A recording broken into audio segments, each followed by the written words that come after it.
Gini ya, bagian Netflix itu punya tabel raksasa gitu.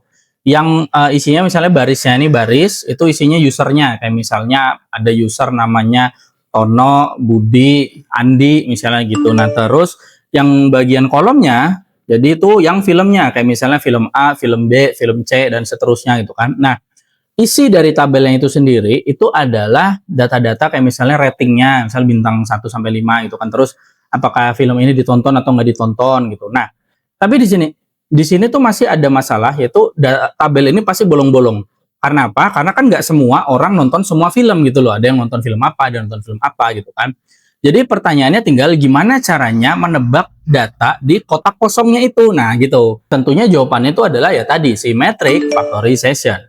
Jadi langkah pertama gini. Jadi pertama tadi ya kita pecah dulu metrik raksasa itu jadi metrik yang lebih kecil-kecil. Baru nanti gini lah, kita anggap tadi si usernya, anggap aja si user Budi ya, dan ada Tono, Budi, Andi gitu kan.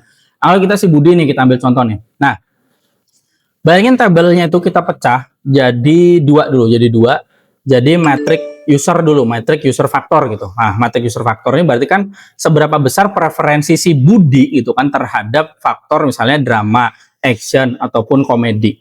Nah, terus matrix film faktornya gitu kan. Nah, jadi kalau di matrix film faktor itu berarti kan seberapa kuat suatu film tertentu itu punya sifat drama, action, ataupun komedi. Jadi gitu. Jadi yang satu ini faktornya itu untuk dia preferensinya si usernya, ya si Budi ini tadi. Yang satunya adalah metrik yang seberapa kuat film ini mengenai suatu genre. Itu gampangannya. Nah, jadi nanti Netflix itu nggak lagi simpan data Budi nonton film A. Enggak. Tapi cukup simpan kayak misalnya Budi suka drama itu 0,8 misalnya hasilnya. Terus misalnya action 0,2, terus komedi 0,5 misalnya seperti itu. Nah, baru kita masuk ke langkah yang kedua.